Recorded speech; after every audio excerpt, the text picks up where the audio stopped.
Tienes palabras de vida eterna. ¿Dónde más iré, Dios? ¿Dónde más iré? Tienes palabras de vida eterna. Vamos a continuar en el libro de Hebreos que hemos empezado ya. Este es la segunda parte, el segundo pasaje que vamos a ver. Vamos a ir entonces a Hebreos capítulo 1, versículo 5 al versículo 14. Hebreos capítulo 1, versículo 5 al 14. Lea conmigo, luego como siempre les animamos, mantenga su Biblia abierta para ir viendo junto conmigo ahí el pasaje, para que usted pueda ir corroborando conmigo que justamente lo que vamos a hablar es la palabra de Dios. Y así que luego, como les digo, mantenga su Biblia abierta y siga conmigo la lectura. Leemos entonces Hebreos capítulo 1, versículo 5 al 14. Dice así la palabra del Señor. Porque ¿a cuál de los ángeles dijo Dios jamás, mi hijo eres tú, yo te he engendrado hoy, y otra vez yo seré a él padre, y él me será a mí hijo? Y otra vez, cuando introduce al primogénito en el mundo, dice, adórenle todos los ángeles de Dios. Ciertamente, de los ángeles dice, el que hace a sus ángeles espíritus y a sus ministros llama de fuego. Mas del Hijo dice, tu trono, oh Dios, por el siglo del siglo, cetro de equidad es el cetro de tu reino. Has amado la justicia y aborrecido la maldad, por lo cual te ungió Dios, el Dios tuyo, con óleo de alegría, más que a tus compañeros. Y tú, oh Señor, en el principio fundaste la tierra, y los cielos son obra de tus manos. Ellos perecerán, mas tú permaneces, y todos ellos se envejecerán como una vestidura, y como un vestido los envolverán si serán mudados, pero tú eres el mismo, y tus años no acabarán. Pues, ¿a cuál de los ángeles dijo Dios jamás, siéntate a mi diestra hasta que ponga a tus enemigos por estrado de tus pies? ¿No son todos espíritus ministradores enviados para servicio a favor de los que serán herederos de la salvación? Oremos. Bendito Dios, te damos gracias por toda esta preciosa reunión que nos estás regalando, la bendición de haber compartido todo este tiempo, esta preciosa comunión, el Evangelio, las alabanzas, la cena y cada una de las partes de la liturgia que hemos hecho en el día de hoy. Te rogamos ahora, Señor, por el momento de la exposición bíblica, que me des la gracia para ser fiel a tu palabra, que me ayudes a ser claro y sencillo y que pueda en el poder de tu Espíritu Santo exponer tu palabra con claridad.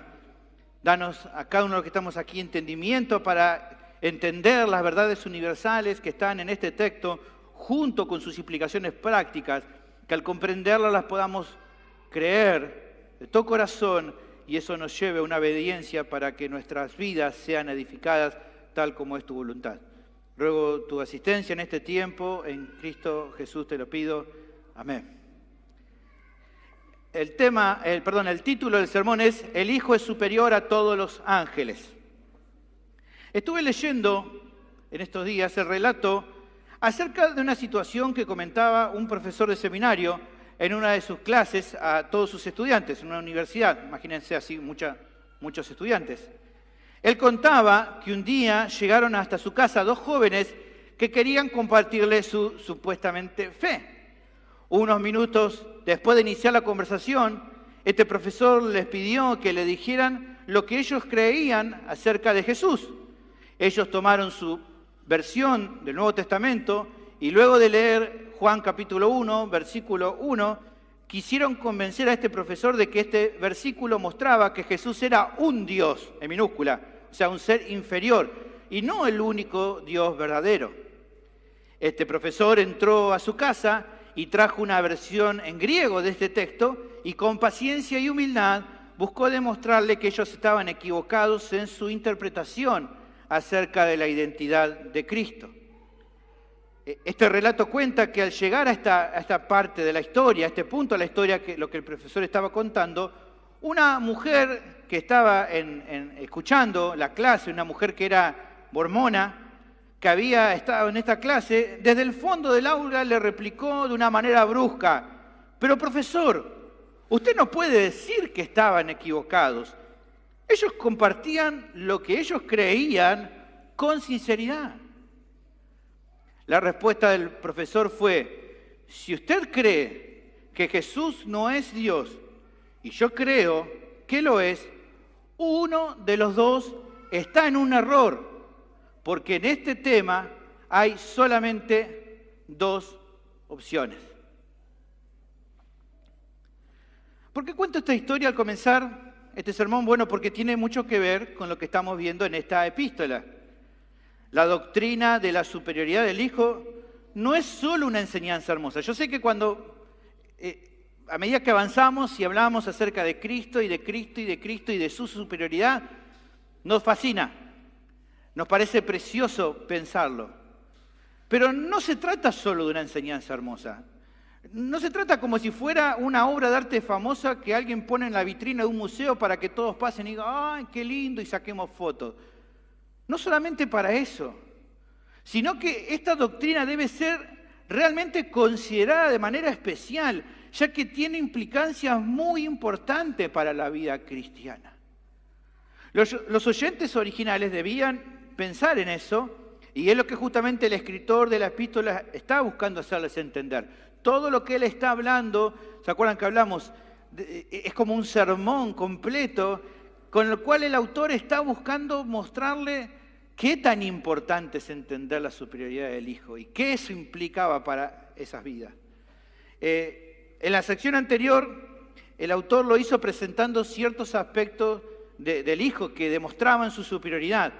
En esta nueva sección que vamos a ver hoy, justamente el autor procura reforzar este concepto siguiendo en línea con lo que concluyó en el último versículo, el versículo 4 de la anterior sección, resaltando que el Hijo es tan supremo que incluso está muy por encima de los ángeles en cuanto a su grandeza y majestad.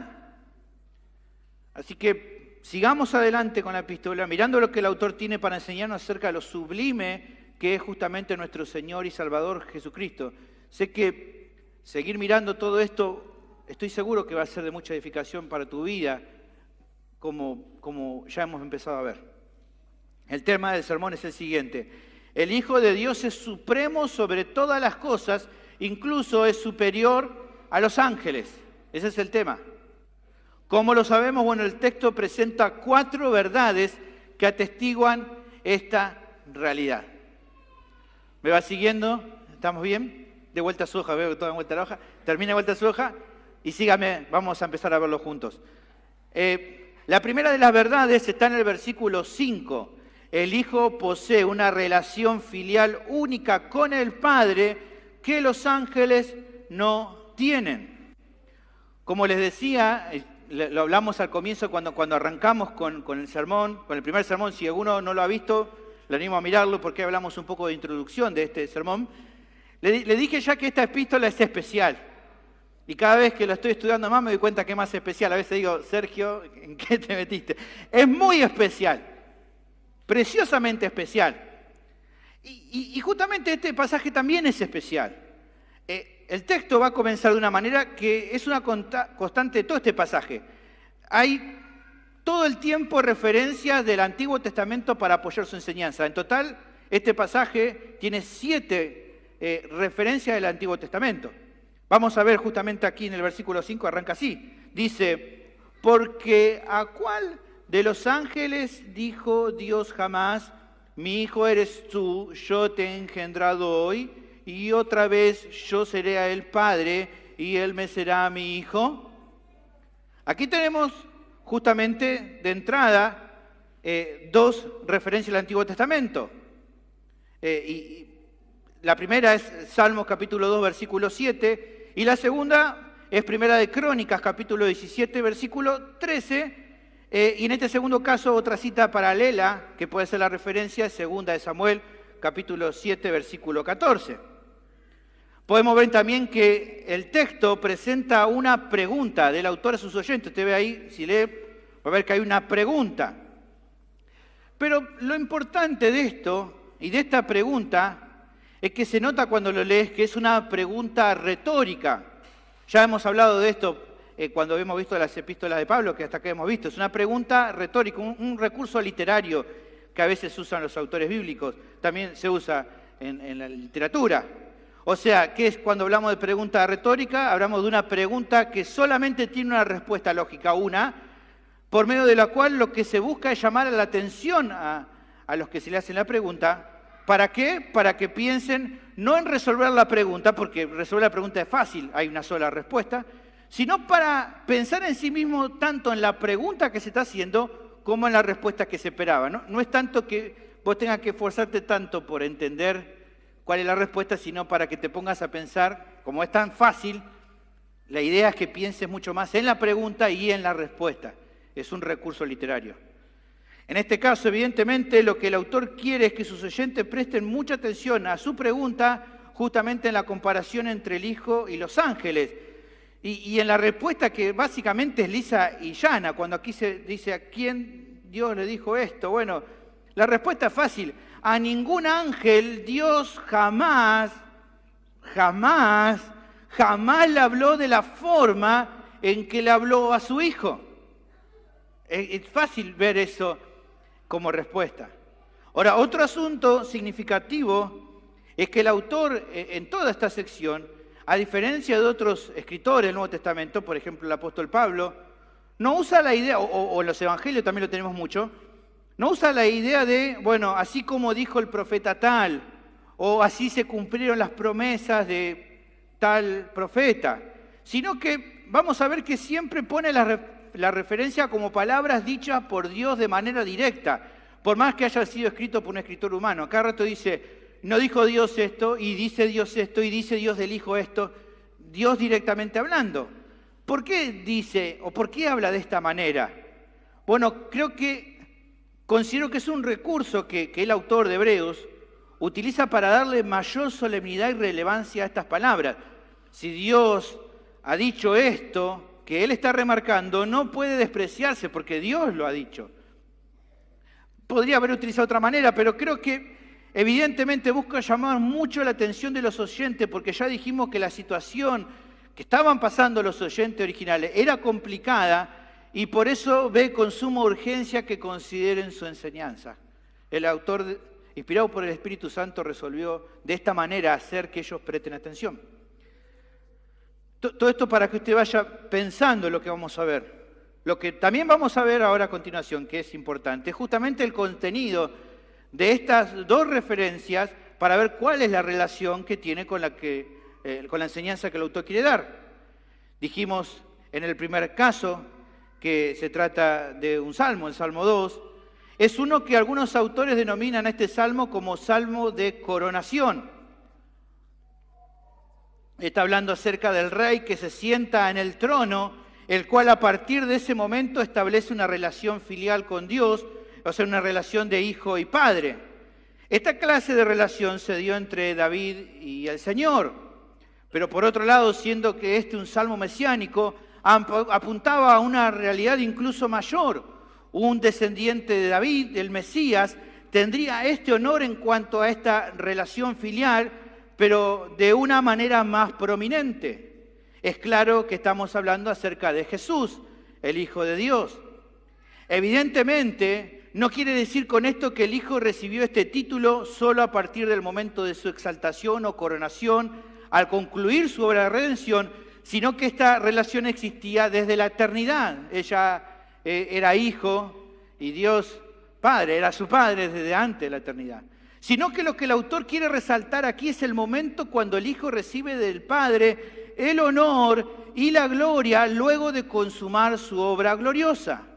Un comentarista bíblico hablando acerca de este concepto dice lo siguiente: aquel que fue el Hijo de Dios desde la eternidad entró en pleno ejercicio de todas las prerrogativas implícitas en su filiación cuando, después de que su sufrimiento hubo probado la plenitud de su obediencia, fue exaltado a la diestra del Padre. Por otro lado, el hecho que se diga que fue engendrado no tiene que ver con los que algunos enseñan de forma rara que Jesús es un ser creado. sino en verdad con el honor al ser reconocido con esta relación filial especial en ese momento, cuando dice hoy. Es sobre este mismo principio que el otro pasaje también apunta. A través del pacto davídico se le promete al hijo de Isaí que uno de sus descendientes poseería un reinado que sería eterno. De esto nos habla en la otra cita que es Crónicas 17:13. En el relato ahí del Antiguo Testamento, el profeta Natán transmite la respuesta divina ante el deseo de David de construir una casa para el arca de Dios. ¿Cuál era el mensaje? Bueno, Dios no deseaba ninguna casa de cedro de su parte, pero promete establecer perpetuamente a la casa de David. Sin embargo, después de la muerte de David, su hijo y sucesor, usted sabe, Salomón, construirá una casa para Dios y su trono real durará por siempre. En el texto dice, yo le seré el padre, dice Dios, y él me será a mí hijo. Aunque Salomón, el sucesor que siguió David, construyó un templo para Dios, las promesas divinas que se le habían hecho a David en relación a su hijo y su heredad no se iban a agotar en Salomón. Los profetas justamente esperaban a un hijo de David mayor que Salomón en los días venideros, en quien las misericordias de David se realizarían adecuadamente. Este hijo de David sería el gobernador de Israel, según Miqueas capítulo 5, versículo 2. Dice, pero tú, Belén Efrata, pequeña para estar entre las familias de Judá, de ti me saldrá el que será Señor en Israel, y sus salidas son desde el principio, desde los días de la eternidad. Es el príncipe de 4 nombres mencionados en Isaías capítulo 9, versículo 6. Es el jefe y maestro de las naciones, mencionado en Isaías capítulo 55, versículo 4. Aquel cuyo es el derecho de Ezequiel 21, 27. El rey de Sión, que habla el profeta Zacarías en Zacarías capítulo 9, versículo 9, dice, alégrate mucho, hija de Sión, da voces de júbilo, hija de Jerusalén. He aquí tu rey vendrá a ti, justo y salvador, humilde y cabalgando sobre un asno, sobre un pollino, hijo de asna. Este es el hijo del que el escritor de Hebreos está hablando. Jesús, el Hijo de Dios. Ahora lo que falta por responder es cuál es la relación entre estas referencias y su enseñanza. Bueno, recordemos la pregunta que se hizo. ¿Cuál era la pregunta? ¿A qué ángel alguna vez Dios le dijo estas palabras que se mencionan en el Antiguo Testamento? La respuesta que mencionamos es contundente. A ninguno de ellos, a ningún ángel. A ningún ángel, solamente al Hijo. Por eso Él es completamente superior a los ángeles. Esa es la primera verdad que el texto nos brinda acerca de por qué el Hijo es supremo a todos, incluso a los mismos ángeles. ¿Por qué? Porque Dios solo tiene esta relación filial única con el Hijo y esto no es compartido con ninguno de los ángeles. Los ángeles son llamados en algunas ocasiones como grupo hijos de Dios en el Antiguo Testamento, por ejemplo en Job capítulo 1, versículo 6, pero a ninguno de ellos en particular, incluso a los más importantes, a ninguno se lo menciona como mi hijo. A nadie lo llama de esta manera Dios. Ni tampoco se ve en el Antiguo Testamento que con los ángeles Dios Padre tuviera esta clase de relación filial tan especial. Creo que es en definitiva el apóstol Juan quien capta algo de esta relación en su evangelio, lo que recién hablamos de Juan capítulo 1, versículo 1. En el principio era el verbo y el verbo era con Dios. Esta idea de con Dios es una relación especial, única. El Hijo ha tenido entonces desde la eternidad esta relación filial con el Padre que es única y especial y que de acuerdo a lo que estamos viendo aquí en el pasaje se resalta mucho más en su coronación. Eso deja a la vista, a las claras, su supremacía sobre todo. Esta es la primera entonces de las realidades. La segunda que encontramos la tenemos de versículos 6 y 7. El Hijo es adorado por los ángeles. El texto prosigue dando nuevas referencias del Antiguo Testamento. Dice versículo 6. Y otra vez, cuando introduce al primogénito en el mundo, dice, adórenle todos los ángeles de Dios. Ciertamente de los ángeles, dice, el que hace a sus ángeles espíritu y a sus ministros llamas de fuego. Aquí de nuevo encontramos dos citas. Salmo 97:7, algunos eruditos también remarcan que puede tratarse de Deuteronomio 32:43, y Salmo 104:4. ¿Por qué usa esta cita en esta sección? Bueno, vayamos mirando por parte. En el primer pasaje menciona el momento cuando Dios dice lo que dice. Dice que es cuando Dios introduce otra vez al primogénito en el mundo. Esta es la manera de traducir, de acuerdo al original, es la manera de traducir el pasaje más correcta. Sería, no como dice en Reina Valera, y otra vez cuando introduce al primogénito, sino que cuando introduce al primogénito otra vez en el mundo.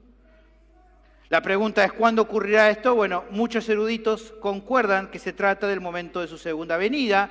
Otros eruditos, otros teólogos consideran que fue en su ascensión. Pero más allá de las posturas que se tengan en cuanto a eso, lo importante es resaltar de esta primera cita lo que se les pide a los ángeles. ¿Qué se les pide? Que ellos adoren al primogénito de Dios. Aquí la palabra adorar es proskuneo. Se les pide que ellos lo adoren. El Padre manda a los ángeles a que rindan reverencia, una obediencia completa al Hijo. Y si les pide eso, es porque evidentemente Él es superior a ellos, el Hijo es superior a ellos, por eso el Padre le dice que lo adoren, o incluso más. Lo que está queriendo también mencionar aquí es que Cristo es igual a Dios, justamente a Dios Padre, en esencia y dignidad, porque si Él no fuera exactamente igual que el Padre en estas características, no se le pediría que los ángeles lo adoren. Si lo adoran es porque Jesús mismo es Dios. Ahora, el hecho de que se lo llame primogénito va en esa misma senda. No se trata, como muchos han dicho de manera errada, que dice primogénito aquí porque fue el primero en nacer. No es eso. Nosotros cuando hablamos de primogénito generalmente siempre pensamos en el que nace primero. Bueno, no tiene que ver con esto aquí el texto. Aquí está hablando acerca de la posición que ocupa. No es una descripción, sino un título que significa que Él es el principal. De hecho, si usted busca en el Antiguo Testamento, no siempre el hijo que nacía primero era el primogénito. Por ejemplo, aunque Esaú nació primero, el primogénito fue Jacob. O sea que no es una palabra que se asocie en el contexto tanto con el tiempo, sino más bien con la autoridad y poder. Más tiene que ver con eso. Algo de eso lo podemos ver, por ejemplo, cuando se menciona un primogénito, en Génesis 49:3, cuando Jacob habla sobre Rubén, fíjense que él era primogénito, pero fíjense dónde está el énfasis.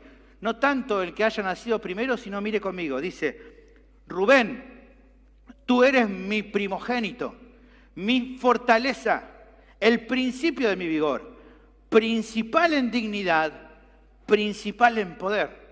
¿Ve? Primogénito no tenía tanto que ver con quién nació primero, sino quién era el que tenía mayor autoridad, mayor poder. Y eso es lo que el autor de Hebreos les quiso dar a entender. Jesucristo es el primogénito supremo, el Hijo sublime con todo el derecho de gobernar. Esto se confirma con la siguiente cita que se da. El Señor ha hecho, dice, de sus ángeles espíritu y de sus ministros llama de fuego. Nuevamente aquí hay diferentes posturas en cuanto al significado de este texto. Creo que lo simple de ver con esta referencia, al estudiarlo, son dos asuntos importantes que creo que son los más relevantes. Primero, que estos ángeles son seres creados por Dios con el propósito de cumplir con sus propósitos. Son hechos, dice, ministros, llama de fuego. Y por la descripción que se da, evidentemente, no solo que son creados para cumplir con sus propósitos, sino también que son criaturas poderosas y singulares. Si usted lee el versículo y se da cuenta que hay relevancia. Evidentemente son criaturas extraordinarias. Pero aunque esto sea verdad, así todo, estas criaturas son llamadas a adorar al Hijo. ¿Por qué? Porque Él está por encima de todo el ejército celestial. Los ángeles lo alaban. Así ha sido desde el comienzo y así será durante toda la eternidad. Los ángeles alaban y adoran y se postran ante el Hijo. En todo esto notamos entonces la segunda verdad que atestigua que el Hijo de Dios es superior a todo, incluso a los mismos ángeles. ¿Por qué? Porque los ángeles lo adoran. Ellos le rinden honor y lo alaban. ¿Por qué? Porque Él es digno de esa adoración. Y creo que esto debía ser un asunto muy importante a considerar por los oyentes originales. ¿Por qué? Porque ellos tenían una consideración muy alta respecto a los ángeles. Por su trasfondo judío, dijimos que esta estaba carta dirigida especialmente a gente que venía del contexto hebreo. Bueno, los hebreos consideraban mensajeros poderosos a los ángeles, mensajeros poderosos de parte de Dios.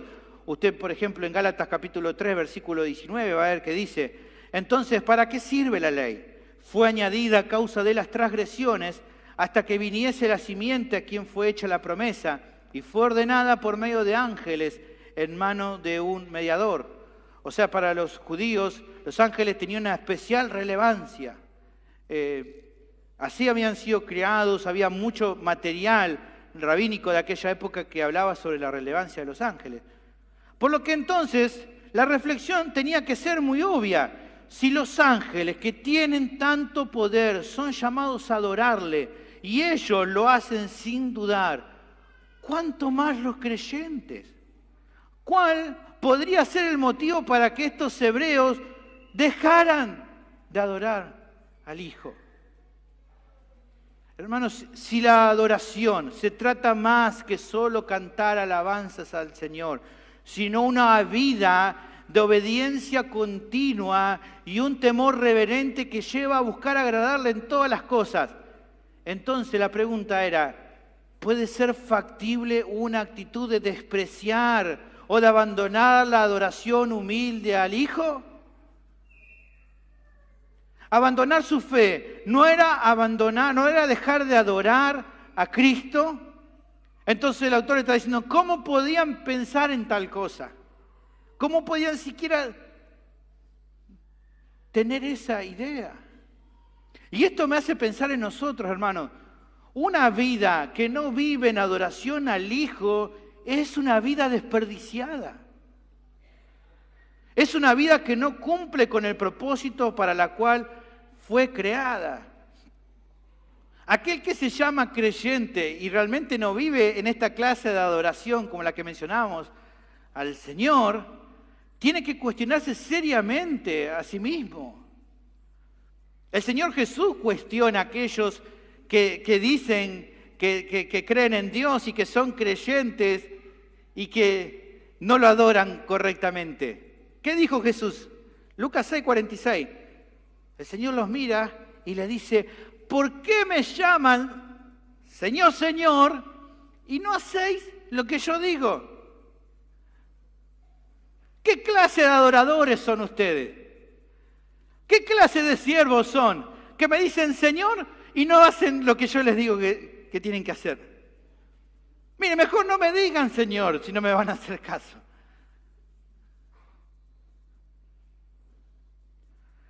Y aparte, hermanos, porque en verdad el único camino al gozo constante y a la firmeza en medio de las pruebas es una vida que se rinde en adoración a Cristo, poniendo a todo lo demás en segundo plano. En Romanos capítulo 12, versículo 1, dice Pablo: así que, hermanos, os ruego por las misericordias de Dios que presentéis vuestros cuerpos en sacrificio vivo, santo, agradable a Dios, que es vuestro culto racional. La tercera de las verdades la tenemos del versículo 8 al versículo 12. El Hijo reina eternamente sobre todo el universo, incluso sobre los ángeles. El pasaje prosigue proveyendo más citas al Antiguo Testamento. Otra vez, 2 nuevas citas que dan otra enseñanza en cuanto a la superioridad del Hijo. Versículo 8 dice: mas del Hijo dice: tu trono, oh Dios, por el siglo del siglo, cetro de equidad es el cetro de tu reino. Has amado la justicia y aborrecido la maldad, por lo cual te ungió Dios, el Dios tuyo, con óleo de alegría más que a tus compañeros. Y tú, oh Señor, en el principio fundaste la tierra, y los cielos son obra de tus manos. Ellos perecerán, mas tú permaneces, y todos ellos se envejecerán como una vestidura, y como un vestido los envolverás y serán mudados. Pero tú eres el mismo y tus años no acabarán. Aquí tenemos dos referencias, nuevamente. Salmo capítulo 45, versículos 6 y 7, y Salmo capítulo 102, versículo 25 al 27. Reflexionemos en cada uno para poder interpretar qué es lo que está queriendo remarcar en este pasaje. En el versículo anterior, la referencia al concluir era mencionar a los ángeles como espíritus y ministros de fuego. Y de esta declaración pasa en este texto una declaración impresionante. Dios Padre habla del Hijo y dice de él: tu trono, oh Dios, por el siglo del siglo, cetro de equidad es el cetro de tu reino. En el original este salmo estaba dedicado a una boda real. Lo llamativo es que a este rey de la dinastía davídica se le llama Dios. Aquí hay muchas discusiones entre los eruditos en cuanto a qué es la referencia originalmente. Bueno, varios eruditos coinciden en que la manera de comprender esta referencia era en cuanto a que los reyes eran como los vicerregentes de Dios, ocupaban el lugar de autoridad superior en la nación de Dios.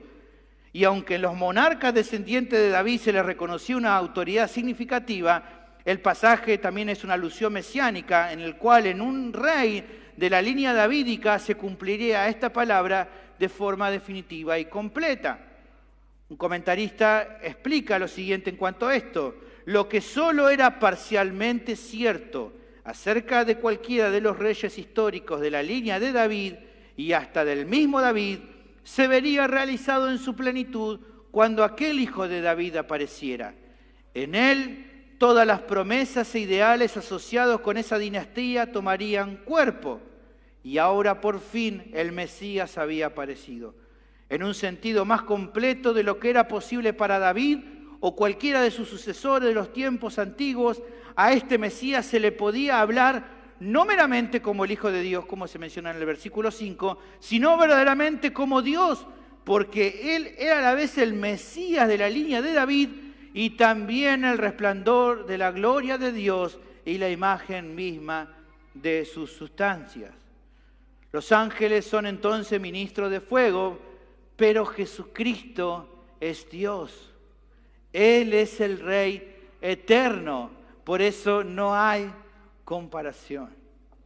Luego, al traer la referencia de esta primera cita, se mencionan las características de su reinado, se mencionan la abundancia de justicia, la eliminación de la maldad y el gozo y la alegría que viene de ser exaltado por el Padre como su ungido. Dios Padre reconociendo la grandeza de Dios Hijo. Y todo alrededor, ahí habla de sus compañeros, compartiendo el gozo de este Rey exaltado, como dice el texto, por el siglo del siglo, o sea, por toda la eternidad. ¿Quiénes podrían ser estos compañeros a los cuales el autor de Hebreo alude? Hay diversas interpretaciones, pero considero que la más acertada es considerar que se trata de los muchos hijos que son llevados a la gloria, que va a mencionar más adelante en Hebreos capítulo 2, versículo 10, de los cuales, dice el versículo 11, este primogénito no se avergüenza de llamarlos hermanos, y que son llamados compañeros o participantes de Cristo. Interesante la misma palabra que se usa en capítulo 3, versículo 14, la que se utiliza en nuestro texto de compañero, dice, porque somos hechos participantes de Cristo. Aquí la palabra participante es la misma que utiliza para compañeros en el versículo anterior. Con tal que retengamos firme hasta el fin de nuestra confianza del principio. Un escritor concluye en cuanto al énfasis que quiere dar el autor a esta porción. Todas las cosas creadas, aun los ángeles, están sujetos a tiempo y apogeo, cambio y decadencia, pero el trono del Hijo de Dios permanece para siempre. Suyo es el reino que no ha de conocer fin. Suyo también es el único reino caracterizado por la perfecta justicia. El derecho y la justicia, que son el fundamento del trono de Dios, son también el fundamento del trono del Mesías. Será la justicia cinto de sus lomos y la fidelidad ceñidor de sus cinturas. Isaías capítulo 11, versículo 5. La segunda cita que tenemos en nuestro pasaje apunta a la relación de este rey ungido por Dios con el universo entero.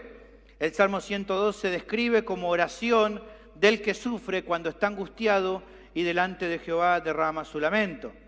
Tanto el salmista como la ciudad de Sión han experimentado el juicio de Dios, pero él eleva un ruego confiado pidiendo misericordia tanto por su vida como por la ciudad. El salmista reconoce la brevedad de su vida y la compara con la eternidad de Dios. Salmo 102, versículo 11 dice: mis días son como sombra que se va y me he secado como la hierba. Versículo 12, mas tú, oh Jehová, permanecerás para siempre y tu memoria de generación en generación. Al comparar su tiempo en el mundo con el cielo y con la tierra, el salmista reconoce que ellos son longevos. Así todo, ellos también deben pasar. Tuvieron su comienzo cuando Dios los creó, pero un día desaparecerán. En cambio, Dios ya existía desde antes y seguirá adelante aun cuando ellos desaparezcan. Es lo que dice la cita que utiliza el autor de Hebreos. Salmo 102, versículo 25, dice: desde el principio tú fundaste la tierra y los cielos son obra de tus manos. Ellos perecerán, mas tú permanecerás. Y todos ellos como una vestidura se envejecerán. Como un vestido los mudarás y serán mudados. Pero tú eres el mismo y tus años no se acabarán. Lo que hace el autor de Hebreos es tomar esta referencia e identificar con ella al Hijo. ¿Está bien que haga esto cuando en el Salmo la referencia es a Dios? Bueno, recordemos que este hábil maestro ya nos ha enseñado algo muy interesante. Él expresó ya en capítulo 1, versículo 2, que Cristo es el agente del Padre para crear todo el universo. Él ha dicho, en estos postreros días nos ha hablado por el Hijo, a quien constituyó heredero de todo y por quien asimismo hizo el universo. Por lo tanto, no hay ninguna cosa extraña identificar en Dios, en el Dios eterno, que el salmista menciona que creó todo y que permanecerá luego que todo termine, al Hijo. ¿Cómo se define nuevamente en este pasaje el Señor? Dice como inmutable, dice tú eres el mismo. Pero también se le da el énfasis en que Él es, dice, eterno, tus años no se acabarán. Esa es la relación entonces con el universo y obviamente, de acuerdo con la enseñanza del autor, también con los mismos ángeles que son parte del universo. Todo el universo, incluidos los ángeles, tuvieron un comienzo cuando el Hijo los creó, pero Cristo es desde la eternidad y hasta la eternidad, sin principio ni fin. Así de sublime es Él. Esta es entonces la tercera verdad que muestra que el Hijo es superior a todo, incluso a los ángeles. Él reina eternamente sobre todo el universo, tanto el material como el espiritual. Los seres celestiales, con todo lo poderosos que pueden llegar a ser, lo adoran y se inclinan ante su majestad y autoridad. Estos ángeles pueden llegar a terminar, pero el Hijo vivirá y reinará por siempre. Finalmente, la última de las verdades la tenemos en el versículo 13 y versículo 14. El Hijo que está sentado a la diestra del Padre es servido por los ángeles. El pasaje culmina en este caso puntual, a diferencia de las anteriores, con una sola referencia. Dijimos en las anteriores secciones que había dos. En este final, como una conclusión, usa una sola. Y como al comienzo de nuestro pasaje, con otra pregunta retórica. Dice, pues, ¿a cuál de los ángeles dijo Dios jamás, siéntate a mi diestra hasta que ponga a tus enemigos por estrado de tus pies? ¿No son todos espíritus ministradores enviados para servicio a favor de los que serán herederos de la salvación? La cita que el autor del Hebreos utiliza aquí es el Salmo 110, versículo 1. Este salmo también se utiliza para hablar acerca de la entronización del rey y lleva consigo la promesa de la victoria sobre todos sus enemigos. Más allá de que pueda estar referido acerca de un evento en particular de la monarquía en Israel, como fue por ejemplo el establecimiento de Salomón como rey, en todo caso el Nuevo Testamento lo utiliza como salmo mesiánico y aplicable a Jesús. Los apóstoles lo usaron en ese sentido y de hecho fue motivo de controversia y ataque por los líderes religiosos, quienes cuando se mencionaba este asunto de que estaba sentado a la diestra era Jesús, lo tildaban de una blasfemia. En Hechos 2, 32 y 33 ya al comienzo, cuando los apóstoles predican, dicen, a este Jesús resucitó Dios, de lo cual todos nosotros somos testigos. Así que, exaltado por la diestra de Dios y habiendo recibido del Padre la promesa del Espíritu Santo, ha derramado esto que vosotros veis y oís. Ya se mencionaba a Cristo como sentado, exaltado a la diestra de Dios. Lo mismo dice Esteban antes de ser apedreado, acusado de blasfemia. Dice, pero Esteban, en Hechos 7:55, pero Esteban, lleno del Espíritu Santo, puestos los ojos en los cielos, vio la gloria de Dios y a Jesús que estaba a la diestra de Dios. Y dijo, he aquí, veo los cielos abiertos y al Hijo del Hombre que está a la diestra de Dios. Entonces ellos, dando gran voces, se taparon los oídos y arremetieron a una contra él, en clara señal de que consideraban que Esteban estaba blasfemando por lo que estaba diciendo. Pero incluso fue el mismo Jesús el que se adjudicó que esta referencia iba dirigida a él. En Marcos capítulo 14, versículo 62, dice, y Jesús le dijo, yo soy, y veréis al Hijo del Hombre sentado a la diestra del poder de Dios y veniendo en las nubes del cielo. Por lo que queda claro que el pasaje apunta a esta realidad. Es el Hijo el que está sentado a la diestra del Padre, esperando el tiempo en el cual se consume su victoria final sobre todos sus enemigos. La pregunta retórica que el escritor de la epístola hace entonces va dirigida a que sus oyentes consideren esta verdad para comparar entonces al Hijo con los ángeles. La pregunta es, ¿a cuál de los ángeles Dios le ha dicho que se siente a su diestra? ¿A cuál? ¿Al ángel Gabriel? ¿Al ángel Miguel? ¿O al otro? Ellos supieron cuál era la respuesta rápido. A ninguno. Ninguno de los ángeles es digno de ocupar ese lugar de honor y autoridad. Solamente el Hijo. ¿Cuál es la posición de los ángeles? Bueno, aunque algo de eso lo vimos antes, aquí el versículo final lo termina de aclarar. Dice, ellos son espíritus ministradores. Son servidores del Señor. Son servidores de Cristo. ¿Cuál es su función? Bueno, puede mencionarse muchas, pero el autor menciona uno. Dice, son enviados para servir a favor de los que serán herederos de la salvación. ¿Quiénes son estos? El pueblo de Dios. O sea que los ángeles no sirven. Tremendo eso, ¿no? Ellos no sirven. Incluso siendo ellos tan poderosos, se someten de manera obediente a la voluntad divina y trabajan por seres inferiores como somos nosotros. Tendiendo quizás nosotros que no, ellos no sirven. Tremendo. ¿Por qué lo hacen? Bueno, porque esa es la voluntad de aquel que los dirige.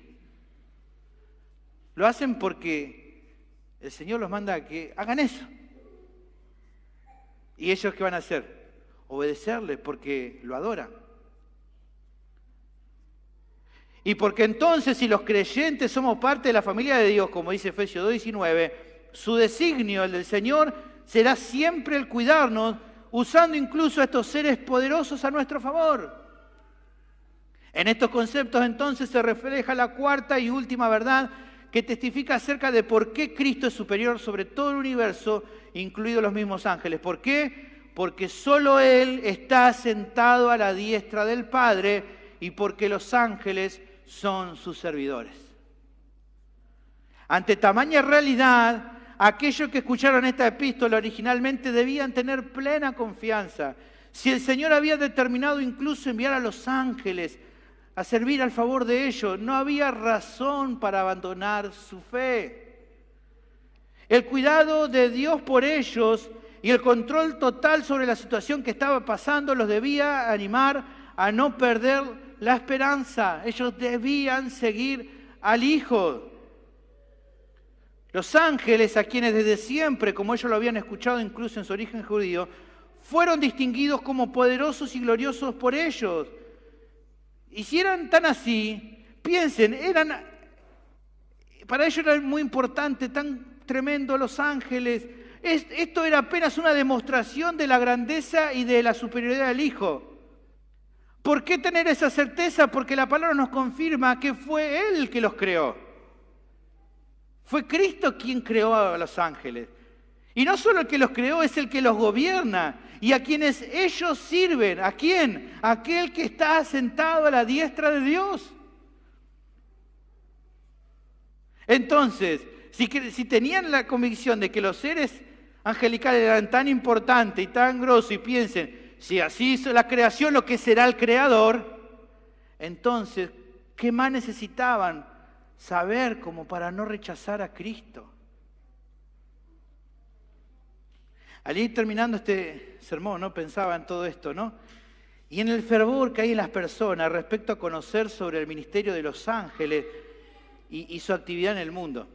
Mire, yo, como se dice muchas veces, no voy a negar nunca mis raíces. Yo provengo de un contexto carismático donde había incluso predicadores que insistían en dilucidar las actividades de las huestes celestiales, porque ellos decían, necesitamos entender cómo funcionan los ángeles, porque a través de eso vamos a tener la clave para una vida cristiana victoriosa.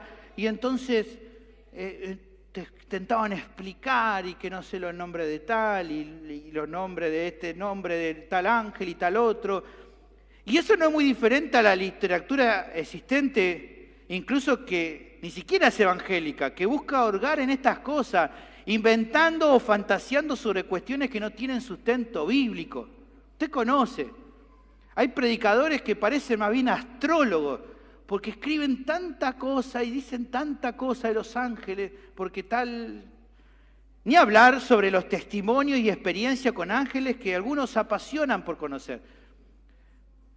Probablemente si yo le dijera, voy a contarle, se quedarían 5 horas escuchando, porque todo, a ver qué pasó, que en el ángel que viste tal ángel, que ve tal ángel, y que el ángel que vino y que... ¿No? Yo creo que el texto de hoy nos da una perspectiva correcta. Es cierto que los ángeles conviven en el mundo sirviendo a los creyentes, aquí lo dice el texto. Incluso hay que decir que no toda experiencia es un cuento o un invento. El punto es considerar nuestro texto para poner el énfasis donde tiene que estar. No es tan importante querer investigar o tratar de dilucidar las experiencias humanas de cristianos con los ángeles. Podemos estudiar un poco sobre lo que la Biblia nos dice, sí, podemos pensar, sí, todo eso no está mal, pero ¿saben lo que realmente importa? Muchísimo más que conocer acerca de los ángeles, es conocer, es estudiar, es reflexionar y es experimentar en tu vida acerca del Hijo. En vez de gastar tanto tiempo en querer aprender y querer, no sé, saber qué cosa los ángeles, metete a dar y a aprender sobre Jesús. Porque Él es realmente importante, porque Él está más arriba que los ángeles. ¿Qué dice Juan 17:3? Muchas veces lo leemos. Y esta es la vida eterna, que te conozcan a ti, el único Dios verdadero, y a los ángeles a quien has enviado. No, ¿qué dice? Y a Jesucristo a quien has enviado. Hermano querido, que su grandeza te quebrante. Que su superioridad te humille y que por sobre todas las cosas te lleve a andar en obediencia a su palabra. Y de esto vamos a hablar con más énfasis en el próximo sermón, no te lo pierdas, porque vamos a ver, si es tan importante, mirá qué importante que es hacerle caso. No es un chiste desobedecer a Dios. No es gracioso, no hay que tomar a la ligera su enseñanza y lo que Él nos dijo. De eso vamos a hablar más adelante.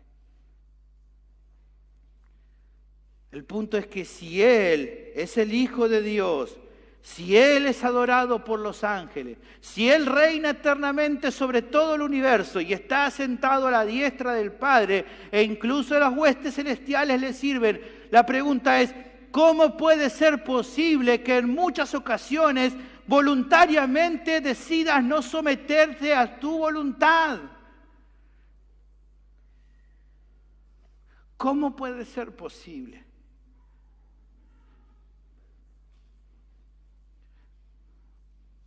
Qué incongruencia que es que digamos, amén, Él es supremo, y que después, mañana lunes, sabemos lo que Él nos dice y hagamos lo que nosotros queremos. ¿Ves qué incongruente que es? Por otro lado, hermanos, también pienso y comparo la situación de los oyentes originales y la nuestra. En un sentido, el contexto actual no es tan diferente al de ellos. En un mundo caído que desprecia a Dios, ser cristiano y exponer tu fe es una declaración de guerra con el mundo. Es ponernos en la vereda del frente. Es saber que donde sea que andes, muchos se van a oponer. Oye, no sabes lo complicado que es mi trabajo cuando le dije que soy cristiano. ¿Y qué esperaba? No sabes lo que es mi colegio. Sigo que es cristiano, el lío que se arma. ¿Qué esperaba? No sabes cuando voy al carnicero y le digo que soy cristiano. ¿Qué esperaba? Donde sea que andes y te identifiques fielmente como un cristiano, va a haber problemas. Va a haber una guerra. Guerra que haga que los que tengan oportunidad de degradarte o hacerte callar lo van a hacer porque las convicciones de un cristiano fiel usualmente ofenden a los que no quieren someterse a la autoridad del Hijo. Nuestra cultura actual impone una ideología que busca que los impíos se enorgullezcan por su perversidad sexual y que los cristianos se avergüencen por defender el Evangelio y los patrones morales de la Biblia. Quieren que digan, no, vos cristiano, vos tenés que avergonzarte por lo que decís. No, vos pecador, sentiste orgulloso. Vamos a crear un mes para que te sientas orgulloso.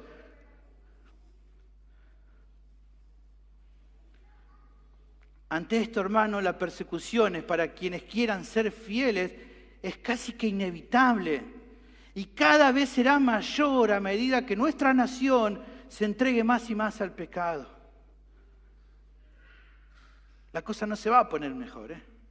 No, pero tales dicen que se va a poner mejor. No se va a poner mejor. Cuanto más nuestra nación se degrade, va a ser peor para nuestra nación y para los cristianos. Por eso la tentación a ceder al mundo y rebajar nuestra fe es tan genuina actualmente como lo fue en el primer siglo. Pero lo que hace este texto es animarnos. Hermanos, escúchenme por favor. Seguir a Cristo vale la pena. Vale la pena incluso aunque seguir a Cristo nos cause pérdidas, dolores y quebrantos. ¿Saben por qué vale la pena? Porque Jesús es más que una religión como tantas que existen. Él es el único camino que te lleva a la vida eterna. Él no es como cualquier otra religión. Él es la única esperanza de salvación. Es la única manera de permanecer en pie y que no seas condenado cuando estés delante del trono de Dios al final de los tiempos.